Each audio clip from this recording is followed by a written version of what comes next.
Hello po sa inyong lahat mga ka-crypto. Ako po si Pinoy Crypto Trader at sa video na ito ay atin pong pag-uusapan ang tungkol sa balitang ito kung saan ang Shiba Inu team developers ay nagbigay po sila ng babala na meron pong isang bug ang Shibarium Explorer. Ayan. Bago po tayo magpatuloy ay nais ko po munang bigyang linaw ang aking disclaimer kung saan ang nilalaman po ng video na ito ay hindi po ito isang financial advice. For education and information purposes lamang po ang layunin nito. Maliban po dito ay nais ko na rin pong magbigay babala na wala pong kahit anumang group chat ang Pinoy Crypto Trader. Ayan po mga ka-crypto, sabi dito ni Madam Lucy, siya po ang marketing specialist ng Shiba Inu, siya po ay nagbigay ng babala sapagkat meron pong bagong bug. Yan, bagong bug. Ito po ay isang problema or issue dito sa Explorer. Yan, Block Explorer ng Shibarium. Ayan, yan po ang Shibarium scan. Ayan, ang sabi pa dito ay many users on Shiba Inu's Layer 2 network Shibarium have reported a bug while reviewing transactions on the popular blockchain explorer Shibarium Scan. The bug results in users seeing it as the currency they transfer, even though they are transferring Bone Shiba Swap. Yan, Shibarium's gas token. Yan po yung bug na nakita ng mga users ng Shibarium. Yan, nakikita po nila habang chinecheck po nila yung kanilang mga transactions dito kay Shibarium Scan. Yan, chinecheck po nila ay nakikita po nila na yung currency ng kanilang transaction ay naka-ETH. Yan, ETH po yung nakalagay ay yung Ethereum. Ethereum po yan na currency or cryptocurrency. Ayan, dapat sana ay nakalagay dyan ay Bone.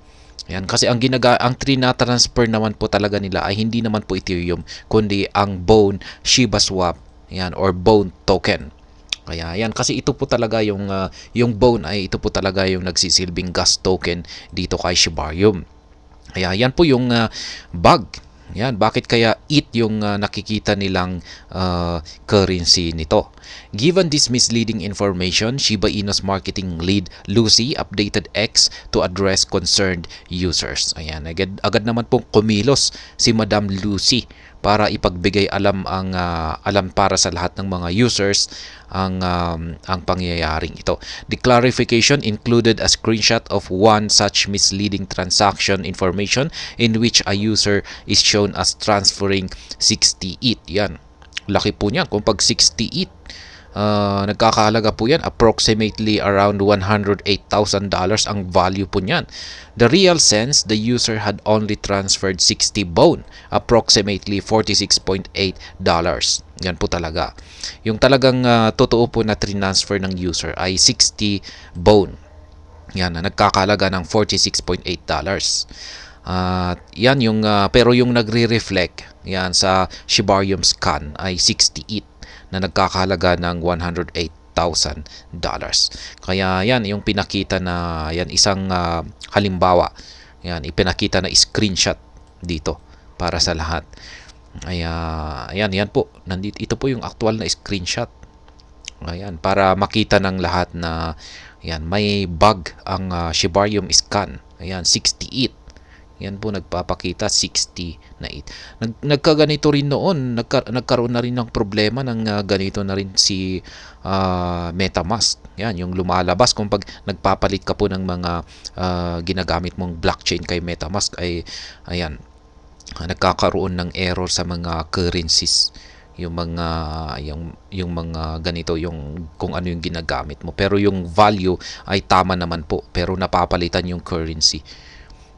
Ayan, Lucy assured that users should not worry if they see such information on Shibarium Scan.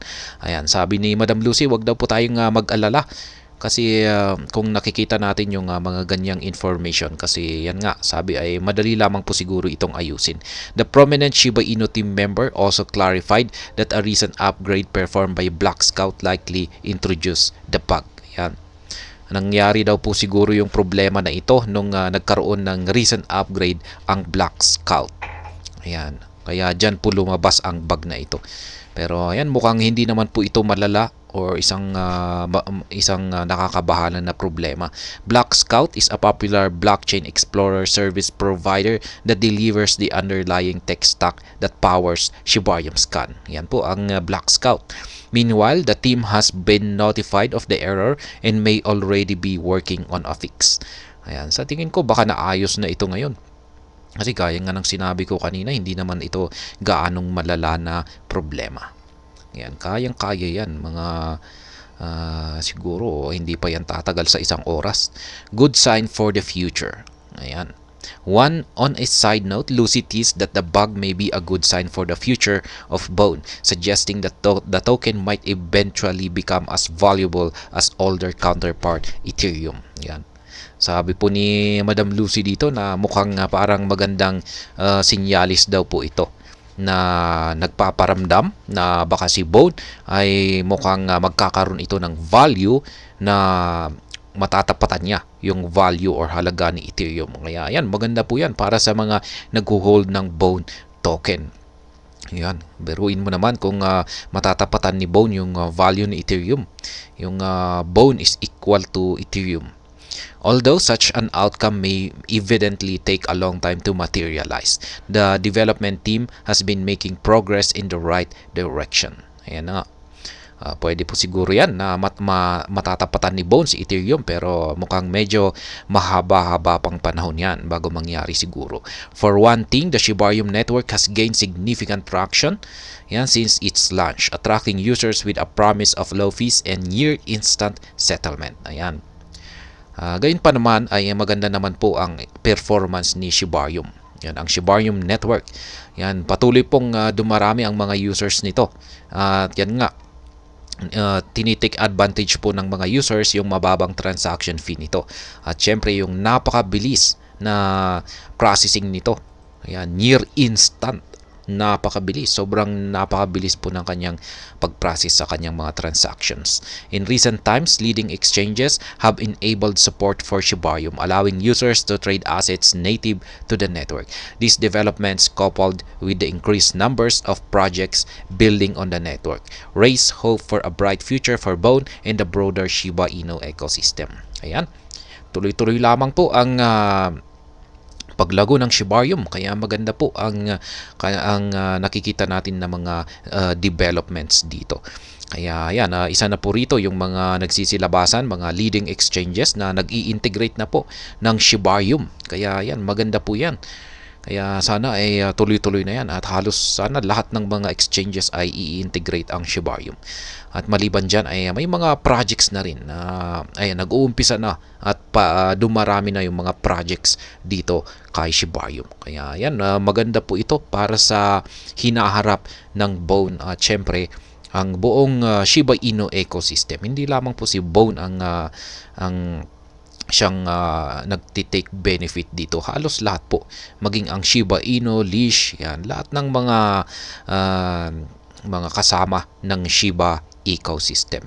Yan, kung pag sinabi nating Shiba ecosystem ay lahat-lahat po ng mga nandito sa ecosystem ng Shiba Inu. Kaya ayan, pagdating po dito sa bug na ito ay kung isa po kayo sa mga nababahala rito, yan, sa bug na ito sa Shibarium Explorer, kung saan ay nakikita po ninyo na Ethereum yung nakalagay imbis na Bone, ay madali lamang po itong ayusin. Yan, sa tingin ko ay naayos na nila ito ngayon. At ayan, hanggang dito na lamang po tayo sa video na ito. Sana po ay inyong nagustuhan ang aking paliwanag dito. Kung inyo po itong nagustuhan ay pakiclick lamang po ang like button nito. Para naman po sa mga bago lamang dito, kayo po ay aking inaanyayahan para mag-subscribe. Pakiclick na rin po ang bell icon nito dahil ito po ang siyang magsisilbing notification nito sa mga bago kong videos na akin pong ina-upload sa aking YouTube channel na ito. Marami pong salamat sa panonood. Ingat po tayo lagi at God bless po sa ating lahat.